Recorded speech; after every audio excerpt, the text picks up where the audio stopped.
Hello and welcome to Android Developers Backstage. I'm Norbye from the Android team. I'm Chet Haase not from Chicago anymore. I'm from California again. Yeah, I'm Ralston from the Compose team. And I'm Melba. I'm also from the Compose team. All right, so Compose. Yay. I've heard of Compose. Yay. Oh, what is that? It's a UI toolkit, and both of you are on the text team, which means today we're talking about text. Sort of. Well, more specifically, autofill. Yes. Right? So is there anything, actually, let's start with the basic question. What is autofill? Yeah, so autofill is something that you can use to basically fill in forms automatically for you. So if you're logging into a website or something like that, and you don't remember or you don't want to remember your username and your password, you can use a password manager to fill in these credentials for you, basically. For a second, I was excited. I was thinking, it can do my taxes for me? Just fill in the forms? But no, not quite that far yet. And so we had a really quick conversation beforehand, and then I stifled it because I wanted to ask it on the podcast instead. My understanding was your team previously just did tech stuff for the UI toolkit, and autofill stuff happened elsewhere, right? So now you've taken on that functionality onto your team. Like where is the cross section of working on text capabilities for the toolkit versus autofill? And like you said, you're working with external apps to do the autofill, so like there's a blurry line of what exactly is happening where. Yes. In my mind. So actually, Ralston and I are on the UI side of things.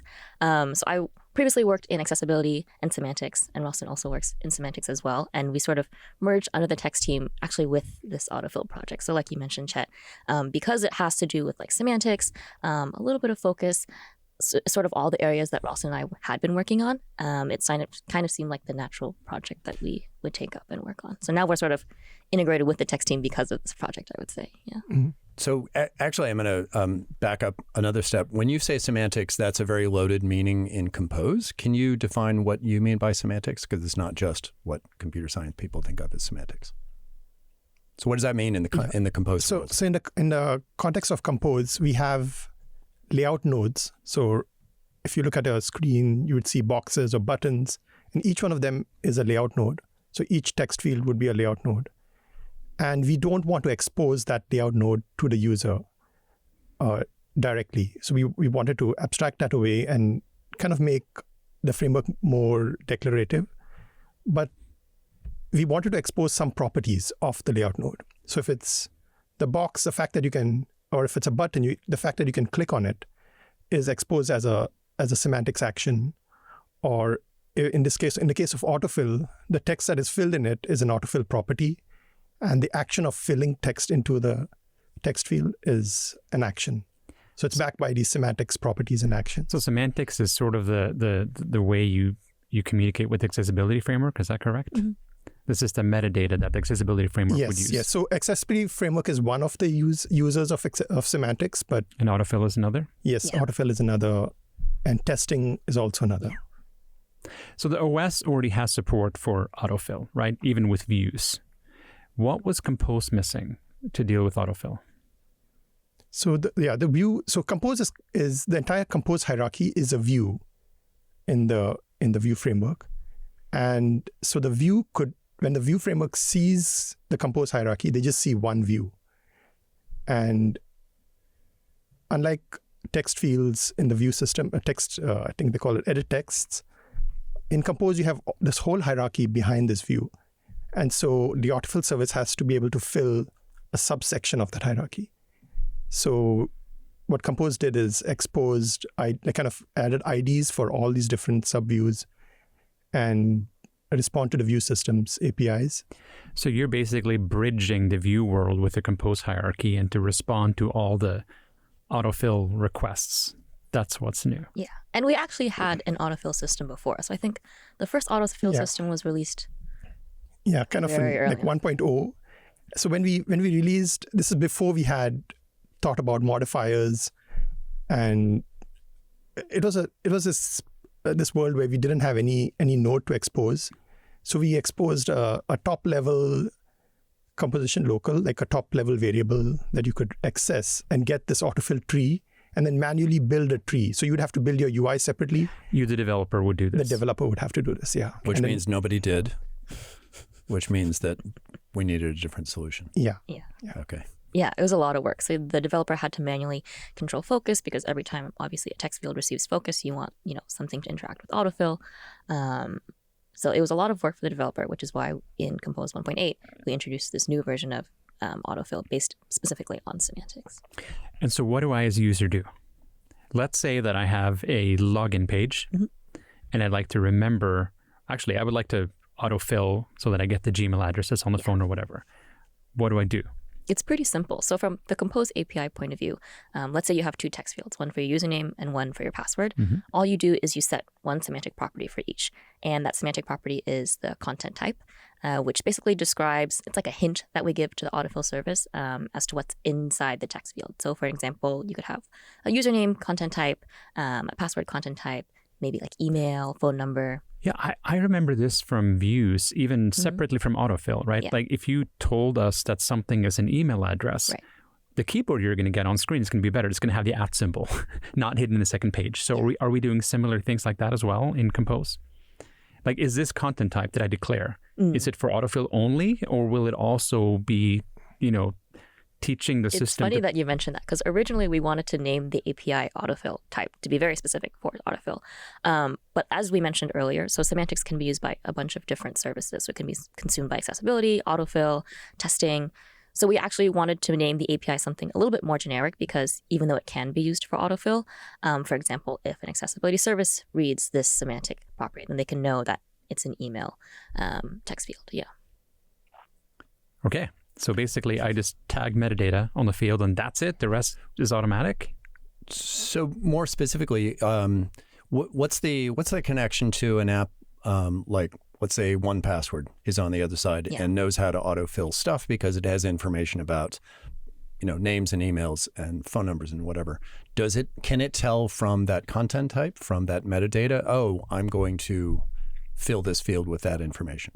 Yeah, it actually can. So like Ralston was mentioning, all of the autofillable information that we have, it's saved by ID. So we categorize each component on the screen by the semantics ID.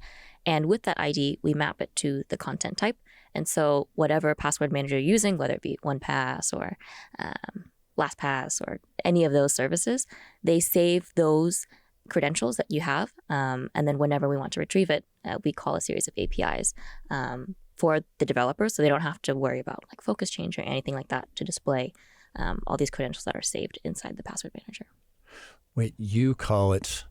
Yeah, I guess I'm still trying to understand who is doing what when. Yeah. Right. Yeah. So the user taps on the thing that says, "Yep, fill it from my password manager." Well, we haven't gotten that far yet. The user tapped on the text field and it got focus. Yes. Okay. Because now there's something you're doing, right? To go like, "Ooh, autofill applies," right? And maybe the user hasn't signed into these apps, so there's probably some custom UI, right, where they decide which. I guess there's a single autofill that you select for the system, right? Is that always logged in, or is there some? Like I know in Chrome, for example, right, when I'm using a password manager, I often have to authenticate again. It doesn't always just autofill. Is there anything like that, or is it always sort of logged in on Android? Yeah, so there are two sets of APIs. So the Android framework has one set of APIs that autofill services can use to create the autofill service. So 1Pass and LastPass, and so all of these other and Google's and autofill services all implement that service. And on the other side, apps that want to use the service would use the Compose API. Yeah. And so now you have separate apps. So you would have the LastPass app, which is an autofill service, and you would have your app that needs to log in username and password. And so on your Android device, you could go into your settings and then pick which one of, like if you had multiple autofill services installed, you could pick which one. Yeah. And then each app is slightly different. And at that point, they ask you to authenticate, or some apps might be running and you're not yet authenticated. When you're clicking on your username and password, it would ask you to authenticate then.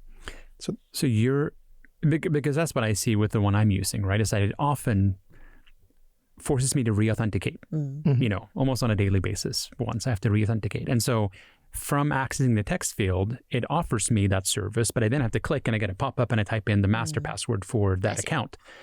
Does that happen in Android? Or like if let's just pick one, the Google one, is that always going to just autofill? No questions asked? For me, I haven't had any issues with re-authenticating. Okay. Yeah, the Google one. So you don't have to do any. There's not an extra hook here in the API to like ask it to. Right. Okay. Right. And that's and I mean it could be different if you are switching between autofill services, then you might. But the Google one wouldn't, because it's the account you're using to sign into that device. Yeah. But when you're switching, the other autofills, other apps would ask you to re-authenticate. Yeah, I know. So I have a different password manager for a bunch of stuff, and it'll pop up in the keyboard and say, do you want to use this autofill thing? And I'll tap on that. And if I'm not currently logged in, and I think it auto logs out every 15 minutes or something. So if I'm not currently logged in, then it'll force me to authenticate, and then it autofills from there. Right. But you're talking about on the web, right? No. Oh, on Android. Yeah. Okay. All right. Yeah. Anywhere, because otherwise, like you're not automatically logged into these things, so it can't access that information because it's about to hand it to a different app. Yeah. So I've been using 1Password, and I'm often going to the app whenever I need. Usually, I need this when I'm in a web page because they don't seem to autofill for me as much as they should. I haven't seen it a lot in Android apps, and that's why I'm so excited to have you on the podcast, because I would love for more Android apps to use this, so I don't have to manually copy paste myself. So this reminds me, so it is kind of an amazing thing, like compared to, let's say 15 years ago where autofill didn't exist, that so much of this stuff is handled for us magically that it's really frustrating when it's not. So I was just logging into a website yesterday that said username and password, and for username it remembered, and this was probably the Chrome version, maybe it was a password manager version, like it nailed that one, and then I clicked in the password field and it had no idea what I was talking about, even though the website was registered in the password manager. And so I assume from what you've talked about that someone didn't write the web page correctly to specify that this is the content type of the password field, and so there was no information for the password manager or the autofill manager to understand what the text field was. Is that right? Yeah, I would guess so. Because if the username was filled properly, that means that the signal went between the autofill service and the app correctly. But if the password didn't fill out, then maybe for some reason the service didn't recognize that it was a password field. And sometimes they break it into two pages too. Like I think the PlayStation app, page 1 is the username, page 2 is the password, and by the time you get to the second page, it doesn't seem to know. Yeah. And are there standards? Like if you say this content type is password, then everybody knows what to do with it. So there's no reason why these apps and pages shouldn't have done this correctly. Or is there some uncertainty, like what should I call my login text field today? For Android, there's a set of APIs that you can use. So our content type semantic property is sort of like a wrapper around that API. So there's a defined set of Android content types that you can set on text fields. Yeah. All right. So I was curious, and I don't know if, correct me if we're not there yet, Tor, but can you walk us through the steps of what actually happens where? Okay, so the user taps on a text field. Yeah. We get an indication in the keyboard that you can use some autofill service to do it. So what is Compose doing?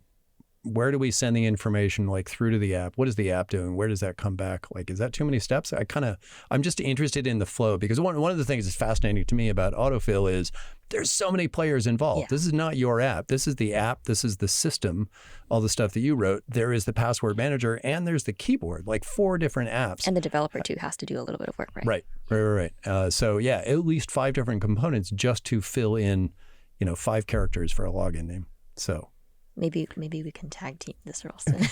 Yeah, I can start. So as I was talking about before, we have this autofill service, which are these password managers, and you have the app, which has another set of APIs.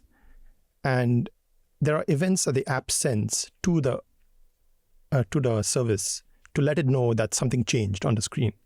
So and then the service has another set of APIs that it can use to ask the app for what's the structure of on screen, or if it wants to fill, it can send the data to fill.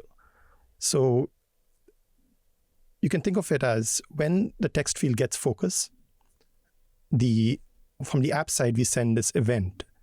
Notify view entered is the name of the API, and we tell the autofill service that a view was entered. And this is an autofill service on the platform inside of Compose? Like, where does this exist, this code? I'm assuming you've already noticed this field is relevant to autofill. Yeah. Somehow there's some metadata. Yeah, so I think even before the user enters into a text field, there's this API that the service calls. I think it's called onProvide autofill structure, something like that. So we basically populate this data structure called a view structure. And in the view structure, we do that mapping that Ralston talked about. So there's an ID for every component on the screen related to autofill. In this case, we're using a semantics ID. And then we send information about the text, maybe all the content type information that's on there. There's another semantics property we haven't mentioned yet, but that's called content data type. So whether it's a text data type, a list data type, all the different components that can be autofilled, all of that information goes into this view structure. And at some point, when we enter an autofillable screen, the autofill service requests information from us through that API. So on provide fill structure. I don't remember the name of it. Something like that. Autofill structure. Yeah, on provide autofill assist structure. We receive that call and then we send all this information back about the entire screen. So now the autofill service sort of knows what to expect.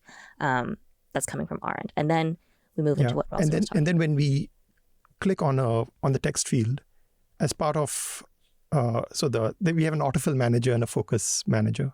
So the focus manager tells the autofill manager that focus changed, and then the autofill manager knows which layout node changed, and it checks if has any autofill, if it's related to autofill, and if it is, it then sends that notify view entered event to the autofill service. And at that point, the service knows that you've entered the field. And so maybe, for example, this is where it shows up. It says, oh, Chet, do you want to use 1Password or LastPass or anything like that to fill that field? That's a dumb question. One thing I really like is on the web, often Chrome will notice that I'm in some sort of a credit card text field, and it'll like offer my Google Pay payments. Is that something autofill could help with too? Like if I'm taking a payment, is that because that's not my password well, maybe it is. No, that's not my password manager. So right, but there's this extra service. How does that work? Because I understood there's a single autofill service, right, that the user chose. But I thought it was all autofill. Well, but I'm saying like at least in Chrome on the web, I seem to have both because I'm not using Chrome as an autofill. I'm using 1Password, you're using something else. But I'm still getting Google Pay credit cards suggestions, I think. And I love when they fight and I have a pop-up of one sitting over the information from the other because they both want autofill for me. Yeah. They're so anxious to help me that they get in the way. Anyway, so to get back to the PSA, I would love if more apps could make me not type in this information, right? So like, is there a simple way that app developers can tag this kind of information too, where credit card information can be autofilled? Yeah, so those are actually types of credentials that can be saved with your Google Password Manager, and that can be tagged with that semantics property we talked about, content type. So content type, obviously, like we mentioned, includes username, password, but also includes credit card, address, birthday. Yeah, it's quite a long list. Zip code. Yeah. So you could tag it as a credit card field. How hard would it be to have multiple autofill engines? Right? Like let's say that I have that I have different passwords in different password managers. Could you query all of them? I assume that everything is going to show up in the keyboard. No, like my understanding of the architecture here is that there's a singleton that you're talking to, and so the other one is not active. Oh, there's like a default that. Yeah, you have to choose it as a user, and that's what I'm thinking. Like, this is the part of the podcast where we make feature requests, right? This sounds is probably more of an OS feature, but I would just love if, if it could actually like, oh, well, you know what? I see this password from 1Password, but I don't see this other one. But I also see LastPass installed. Oh, and I see it there. Like, could you multiplex? Could you have a multiplexing? Maybe this is an app idea, a multiplexing. Most of your feature requests, I see the point of. This one, I'm drawing a blank. Like, why wouldn't you manage your passwords in one place instead of differently in two? I don't know. I want Google Pay to be managed through my Google account. I don't want to put all of that in and maintain it, right? So I want those credit cards to come from there. But yes, there's another effort called, I think it's Credential Manager. So there are a new set of APIs where they're trying to do this, where you kind of aggregate what the user gets, and then all the other services kind of contribute talk to it. Yeah. Nice. Okay. So I feel like we got sort of finished with Act 1 of the story, and then we had an intermission. And Act 1 ended with, okay, now the autofill service said, hey, this is something we'd like to fill in, and it probably pops that little toast up or the little button at the top of the keyboard manager and said, hey, click this to autofill this field. Is that the password manager or is that you? Like, who does the UI pop-ups? In the keyboard manager. Is that? No, in the app, right? Like, so I'm in Compose Space. It's not. It's no, not. it's not in the key. It's not in the app. It's in the keyboard, right? It's at the top of the keyboard. If you have, if you're in touch mode, then you would see a keyboard. But if you're not in touch mode and using a keyboard and mouse, then you would see like the drop down. Like a drop down. Yeah. Oh, okay. Next to the text field. Yeah. Okay. Yeah. So who is managing that? I guess two different versions of that. Not Compose. Yeah. So that's not Compose. Okay, so that's the app, and we send information along with notify viewed entered. Like when as I said earlier, when you focus on something, we tell the service that this field is entered. Along with that, we also give it the bounds. So the Autofill service knows where this thing is on the screen. And so if it has to create a drop down, if it's not in touch mode, then they can create an overlay. Okay. All right. So let's say one of those two things happened and the user says, yep, I'm excited about autofilling this thing. And they tap whatever is appropriate. Okay. Act 2. Yeah. So now the Autofill service knows which one the user picked. So if there were multiple usernames, the user picked one. And the Autofill service now needs to tell the app what the information is that has to be filled. Yep. And so it calls an API called Autofill. That's a good name for it. And that API sends the ID, and it can send multiple things. So it doesn't. If you just pick the username, it could also reply back with username and password. Because at this point, it knows what's on the page, right? Because Yeah. of that on-provide API that we called in the very beginning. Yeah, but what I really want is for it to also insert my street address and my phone number and my state and all that stuff. Right? So, You don't want... so the response is a list of IDs and values, Okay. and it sends this almost like a map of IDs and values. And then on the Compose side, we take that and use the ID to match it to the semantics ID, find the appropriate layout node, and then call the semantics property on Autofill on it. How does that work with list types? So let's say I have an address, right? Yeah. And there's like a country. Mm-hmm. And sometimes, like it'll say like the United States, something, it's like USA. Like, are you doing that matching, or is that... Explain to me how that works. If I in the UI, I have a drop-down list of fixed values, and you're being sent a string that isn't an exact match, or did you send all the values to the password manager and it's the one that did the matching? And So the first time you set it up, when you were sending that initial, you were saying that, we send the initial view structure. and that's going to have all the values of all drop-downs, so they better be finite. for list types, we haven't added support for list types yet, but progress. it would be the index. That's what I'm. So the underlying primitive for the list type is an integer. So it's actually going to be, the integer is going to represent what value the developer, not the developer. It's going to represent the value that the person who's using the app, the user, chooses. And then that value is what's saved. And so, for example, if I had like United States as like my first value, that's like int 0, right? I select it, and then in the saving user journey, when the credential manager wants to save what I've selected in that dropdown, then it'll save 0. And then when it sends back, then I know that the first option is what I selected. All right. So it's important for this list order to stay the same.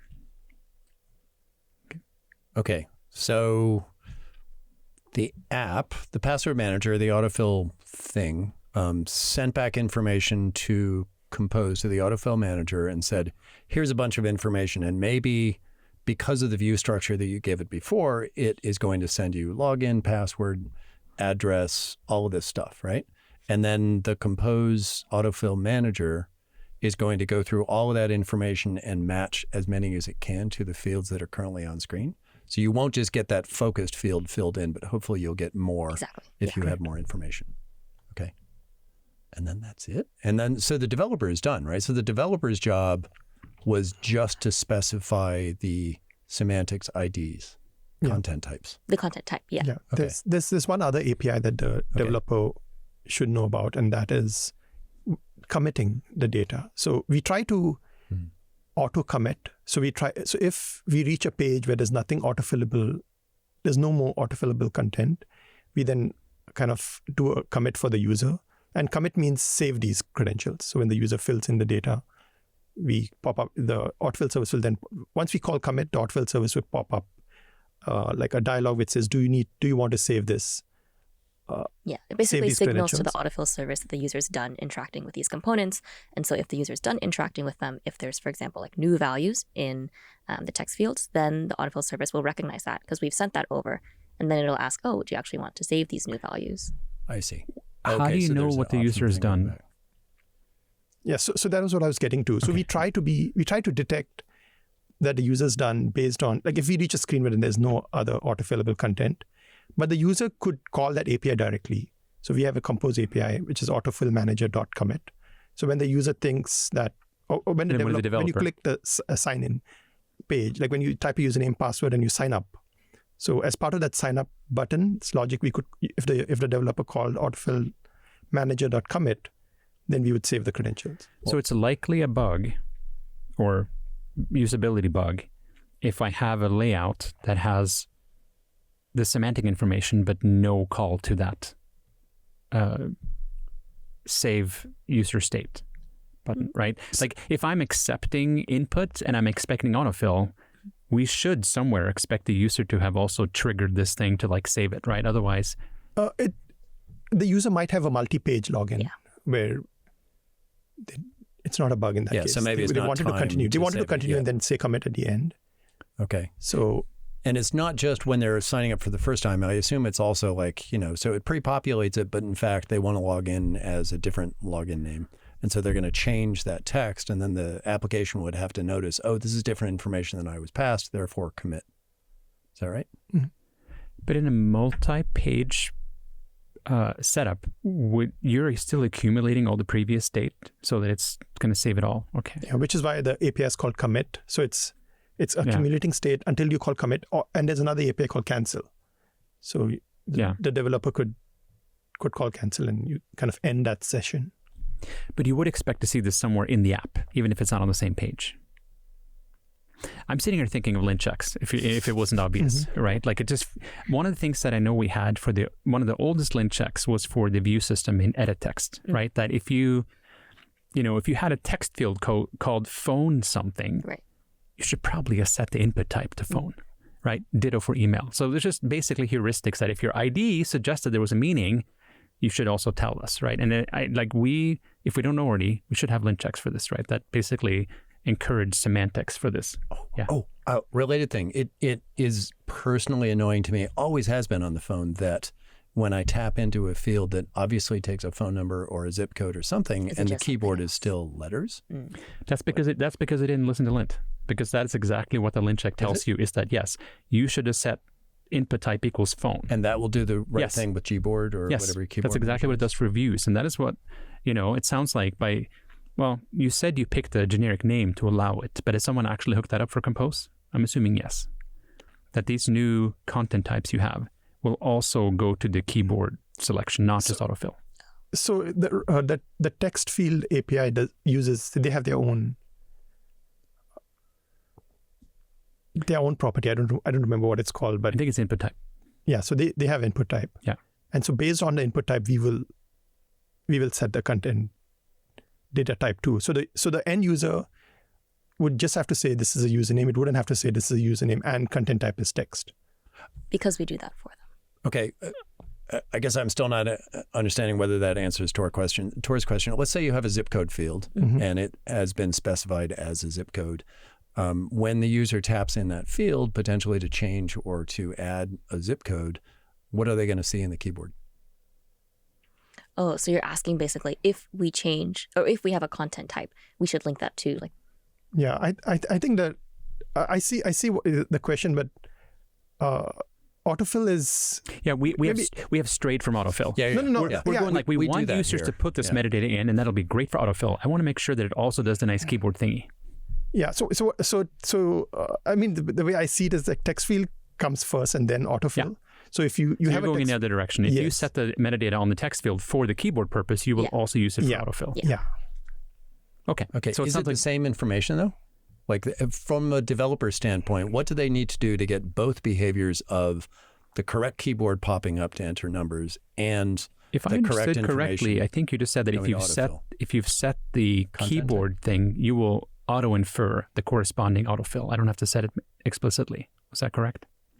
Oh, I don't know if it's for the if you do that for the zip code example. Password's a better example. I don't think there actually is a zip code type. If you set a password type on a text field, you get like the asterisks instead, or I guess not asterisks anymore. Probably they're filled circles. if I set that on a text, no, what is the text compose? field. Is text field? Okay. Yeah. If I set that, then autofill will work out of the box, right? There's no extra step for me to take. Yes. That's great. Okay. Yeah, that's nice. Yeah. There was a funny bug we had related to that. I don't know Well, if you have to that's- tell us what it is. Yeah. Okay. I just want to know if this is the right point of time. So initially we didn't use. We tried to use the text field's value as the semantics property, and for this password field, we ended up saving Asteriks as the password. And then when it was refilled, we saw it was Asteriks back. And in our demo app, we didn't really log in. And so then, so this went out in the alpha, and then someone tried it out, and they said that I can't log in. And we look at it, the app looks the same fine. because it just get back the extra. So we had to go and then add a separate real world semantics dog fooding is really important. Yeah. Cool. What do we not ask about? I guess we could talk more about the implementation of how we actually call like the semantics action and how it's set and how it relates to text field, like the implementation that we changed in text field. So were there any performance issues with this? Because I know Compose is like extremely sensitive to performance, any kind of regression. It sounds like, hey, when the layout comes up, we're going to scrape the entire thing and send all data, including all values. That seems non-cheap. So, for example, I know like before I left, I was starting to look into some of these issues, specifically if you had a password manager installed. There was a lot of allocations happening because we were creating the shadow tree for semantics on every single screen, right? Is that still the case? Did we fix that? Yeah, so we did. So before, we are doing it before we start celebrating. So so as I said, semantics, Autofill was based off of the semantic system, and the other uses of semantics were accessibility and testing. And so we had this performance issue with semantics. And so we didn't want to add another client to semantics, which would be Autofill. And so we took a step back and refactored that semantic system. For accessibility, what we would do is we would not use the information on the layout tree, but we would create a separate semantics tree. Because it's probably much, much smaller. Because it's smaller, and sometimes the parent is not, like there might be nodes that don't have semantics, and so the grandparent is actually the parent in the tree. Yeah, that's what makes it smaller. Yeah, that's what makes it smaller. So it's a different tree. Yeah, because I would naively like, so we doubled, we made a whole other thing that sounds like more, right? But I'm assuming it's just much less than taking all so that was the initial idea, that we'd keep a separate tree, but then that tree changed over time, and so we needed to update that tree. And so every time something changed in the UI, we would have to invalidate the whole tree and recreate that tree. And sometimes it wasn't needed. Like there was no autofill service, so nothing autofillable on screen. And so there was that was one problem. And the other problem was we kept 2 copies of this tree. And every 100 milliseconds, we diffed the old and the previous. And then we would send out these accessibility events to the accessibility service. And this was really expensive. And so some of the accessibility service, some of the autofill services would act as accessibility services too. And so that's where we saw this performance in autofill services. And so we went back and refactored that code so that we now use all the information in the layout tree itself. And so we don't use the separate tree. We're still using it for accessibility right now, and you have to go back and refactor and move that to this new system. So there's a plan to do something similar for accessibility. Yeah. But for autofill, it's already on the new path. Yeah. Iterating through the entire layout tree. So we have the layout tree now has these semantics configuration objects on every layout node. And so we use that information. So we traverse the tree whenever we need to communicate with the autofill service. So when the autofill service sends information back, we traverse the same layout tree. So we don't have to maintain the separate tree and keep it up to date. Do you have a sense of how much this is costing? Like if I have a password manager attached for a large screen, is it a 1% overhead, 0.5? So we actually, the first version of autofill that we implemented with semantics, we actually did what Ralston was explaining with accessibility, because at that point we hadn't refactored the system yet. So in our first series of benchmarks, we were using autofill, and in this autofill system, it's still using semantics, but we basically like Ralston said, had a copy of the previous semantics tree related for autofill and then the current one. And then we would diff that every time we wanted to send out changes. And we had benchmarks for that. And then after Ralston refactored the semantic system, we refactored autofill to use that. And we actually didn't want to release autofill in Compose version 1.8 until we saw that improvement. I think it was something like 30x, 40x. Like there's like a very tangible difference between using the diffing system versus what we had after. That was worth having the initial system just so you could have that joy of getting a 30 to 40x improvement. That's awesome. And so did this make it into 1.8? Yeah. Nice. What are you doing for 1.9? So 1.9, I think the window is passed, but for 1.10, we're working on adding in support for basically non-text fields. So in 1.8, autofill can basically autofill all of like the usernames, passwords, all the things that are related and backed by text components. And then for 1.10, we're hoping to add in support for like toggles, lists, date, all these other smaller components that you'd use to autofill too. So like you're mentioning, Tor, like, address, that's a drop-down list. Hopefully we'll have support for that. And emoji-based passwords, I hope. That'd be really cool. I'm kind of like, does anyone do that? God, I hope not. I don't know. I heard of people who had like spaces in their passwords. Oh, right, yeah. But I don't know. I haven't heard of emojis. So if you put a space, then some tool that's trying to pick your password only pick the first part. Yeah. I'm like keyloggers, by, if you want to defeat a keylogger or something. like the more dated software out there, like, unfortunately, banks seem to have the, software that was created before software existed. And they just have these weird rules where not just spaces, but like, they'll only take certain kinds of punctuation and other things will throw it for a loop. And I'm like, it's just a parse command. Why can't you handle this? I love when they're like, too many characters in your password. I'm like, why did we have this limitation? But why? This is very annoying. Because their VAX 750 can't handle it. Or maybe you're using your same password again. No, it's more that I have different passwords for every single app and site, and I have a way to auto-generate it. But it's just like I generate one and I paste it in. This is a great password, and it goes like too many characters. And I'm going like, how? Because I've taught it already. Like you got to use digits, you got to use upper lowercase, like all the stuff that everyone requires at least one of. Right. So my default configuration has tons of this, all of it. So it's always a good password. But then when I have to go truncate, that's when it gets annoying. So yeah. It's too secure. I'm guessing they did something cheap, like, we have a database and we're just going to reserve 7 bytes for the password or something. Yeah. Like I said, software invented before it was ready.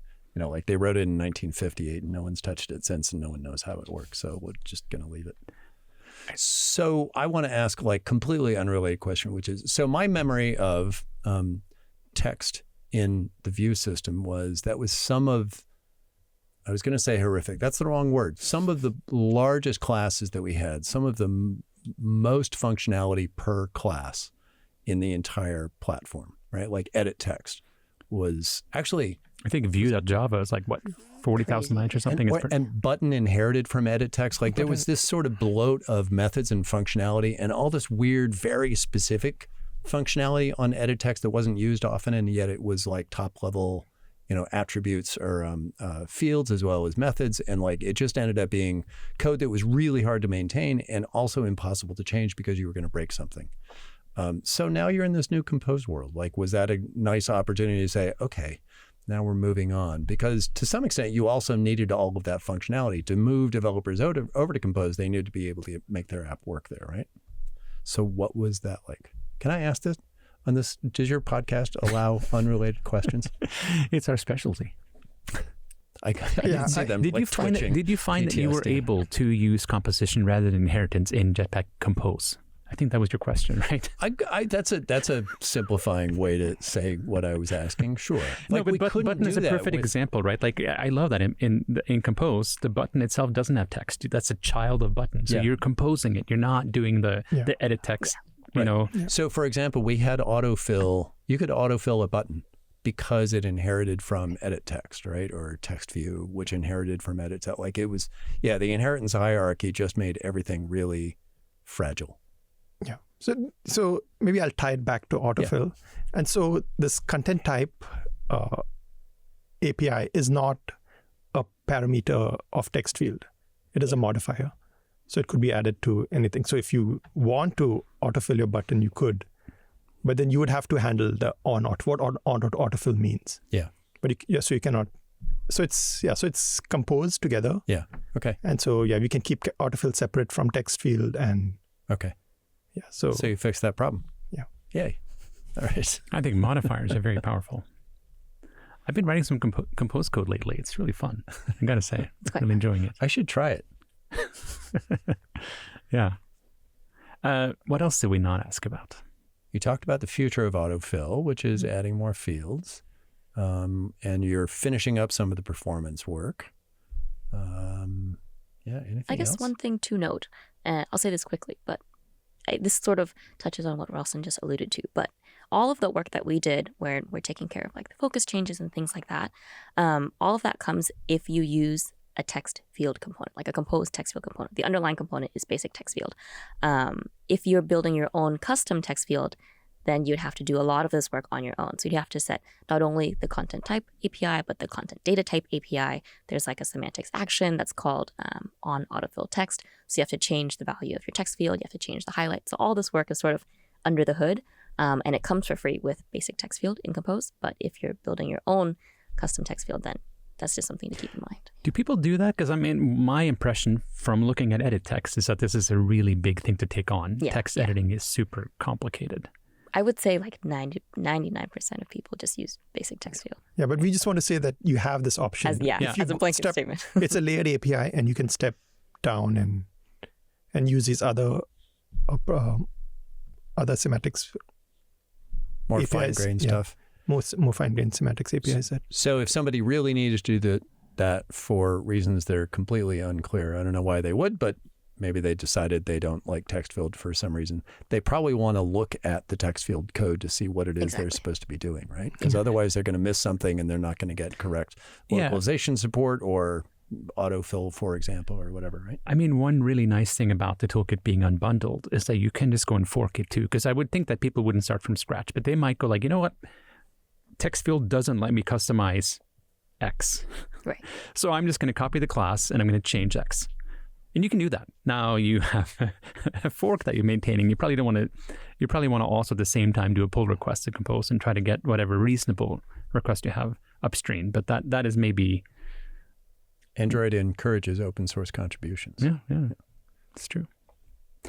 All right. So call to action here is for people to make sure that whenever there's an autofillable data type, they go in and if they just set the text field property, that's a good start because then you'll also get the nice on-screen keyboard.